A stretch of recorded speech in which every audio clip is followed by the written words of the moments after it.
All right, so the 49ers did not practice today, but players' day off. But the coaches were made available today. The assistant coaches, the non-coordinators, were made available to speak to the media. So first, it was the offensive coaches, followed by the defensive coaches.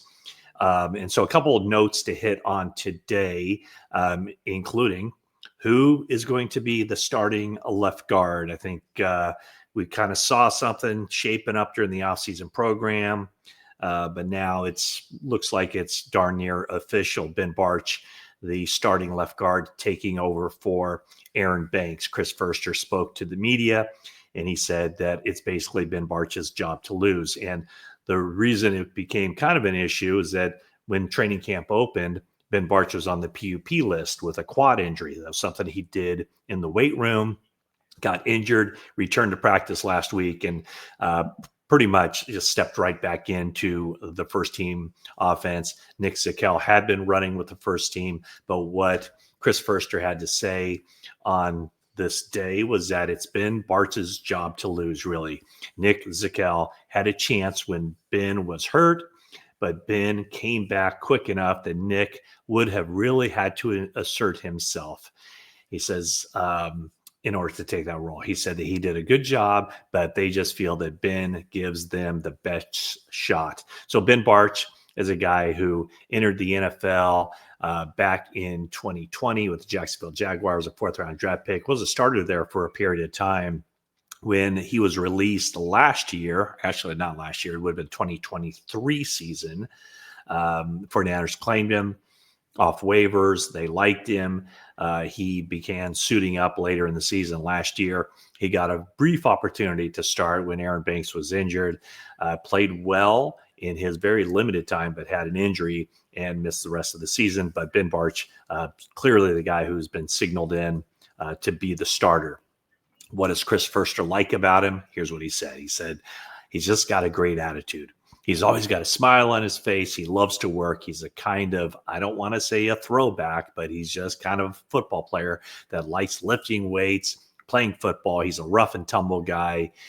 He's talked about the attitude a lot. So Ben Bartch, by, everything being equal, will be the starting left guard. So the 49ers offensive line now is set with 5 guys who were on the team last year, 4 starters, of course, Trent Williams and now Ben Bartch at left guard, Jake Brendel at center, Dominic Pooney at right guard, and Colton McKivitz at right tackle. A transaction for the 49ers. And earlier when I talked about the 49ers wide receiving core and are they going to look to add anybody, they have had a lot of new guys coming into that wide receiver room. Well, they brought somebody back from a year ago. Last year, around this time, the 49ers signed Robbie Chosen, formerly Robbie Anderson. He had a really good season with the Carolina Panthers back in 2020 as Robbie Anderson.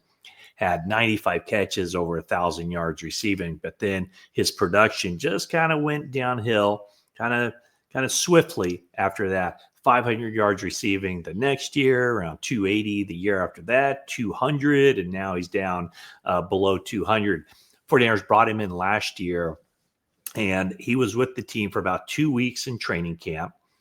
The last preseason game he played was the preseason finale against the Raiders, and he did get on the field for quite some time in that game, 28 snaps, but had no targets. So the 49ers on Sunday, they sign officially Robbie Chosen to a 1-year non-guaranteed contract, and he takes over the roster spot that the 49ers brought in Marquez Callaway earlier in the week. And so Callaway is gone. He only stayed around for a couple days, and Robbie Chosen is back. As far as Robbie Chosen goes, after the 49ers released him last year, he caught on with the Dolphins practice squad. And so, I think it's going to be very difficult for any of these guys who brought in to stick with the team. Equinemius St. Brown was a guy that they signed right before the start of training camp because of the injuries at the wide receiver position, and they already cut him. And part of the reason, or the reason I'd say, is because I think by and large, the 49ers feel good about where they are with their wide receivers. I pointed out, the 7 guys that I think they feel comfortable with. Now, some of these guys are injured, of course, but all are expected back at some point in the season. In the case of Brandon Ayuk, maybe middle-ish of the year, but everybody should be ready to go week 1 if they stay healthy from this point forward. That includes Demarcus Robinson, who, of course, is subject to a league suspension for possible violation of the NFL's policy on substances of abuse. But you have Ayuk, you have Ricky Pearsall and Juwan Jennings, you have Demarcus Robinson, you have Russell Gage, you have Jordan Watkins, you have Jacob Cowing. Also, he hasn't made a lot of plays in the last few days, but Isaiah Naylor, the undrafted rookie from Nebraska by way of Wyoming and Texas, he's somebody to keep an eye on as well. And Tariq Owens, the 49ers saw enough from him last year.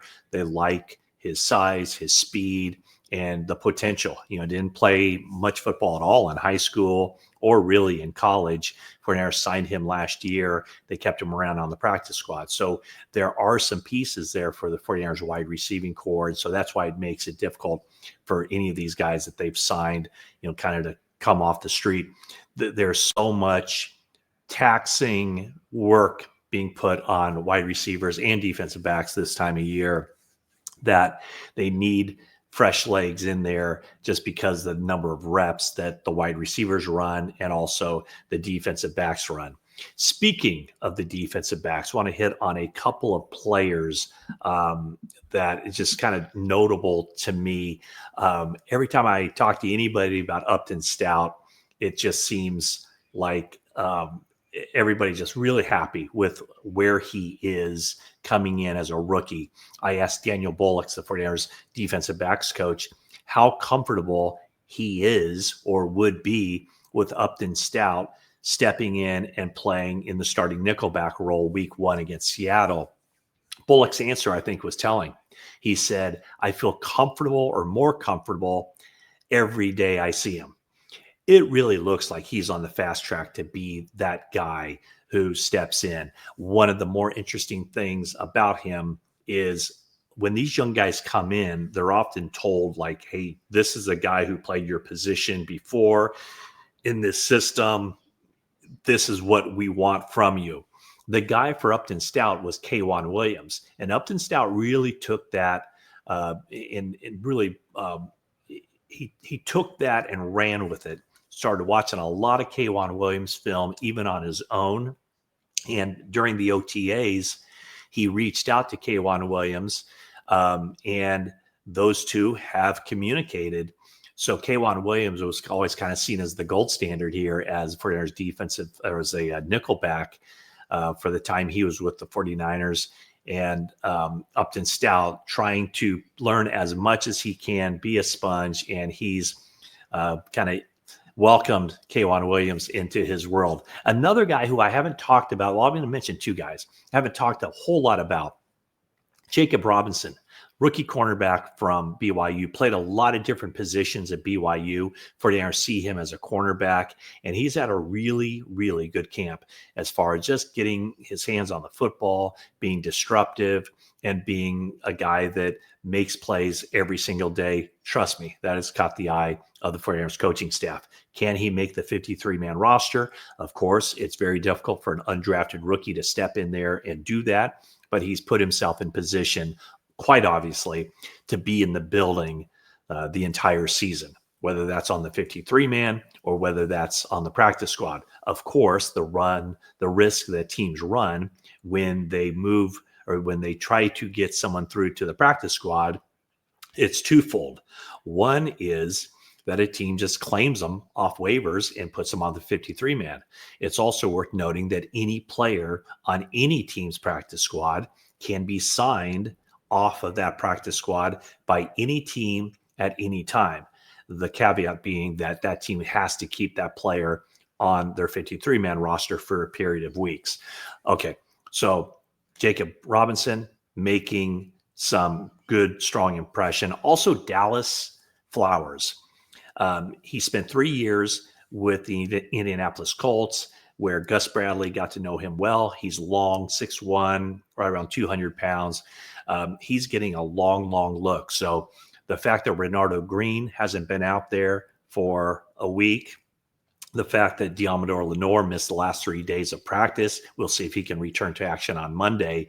It really opens the door for somebody like Jacob Robinson, someone like Dallas Flowers, Darrell Luter to step in, Trey Brown to be the number 3 cornerback.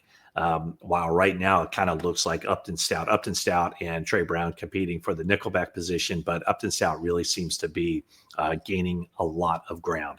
A couple of injury things. I think Isaac Guerrero is going to be okay. He had the right shoulder injury during special teams drills on Saturday. The range of motion looked good initially. We'll see if he's able to practice on Monday. The other one was Kyle Juszczyk. Talked about him not taking part in practice. It looked to me like everything's all right there, that maybe he got stepped on during one of the early drills and had some foot discomfort there. But we'll see again if he's out there on the practice field. So 49ers return to practice on Monday. They're on the field Monday and Tuesday, have a day off Wednesday. They have a joint practice against the Broncos on Thursday. And then, of course, the preseason game at Levi's Stadium on Saturday. So that is the quick rundown on a day where the 49ers did not have any practices, but hey, they're still in the news and they're still fun to talk about. So thank you for watching. And also be sure to watch for, if you haven't already subscribed to the 49ers Talk podcast, please do that. Jennifer Lee Chan and I will be talking about all things 49ers, including what some of the coaches had to say on this day. So again, thanks for watching, and that is it for now.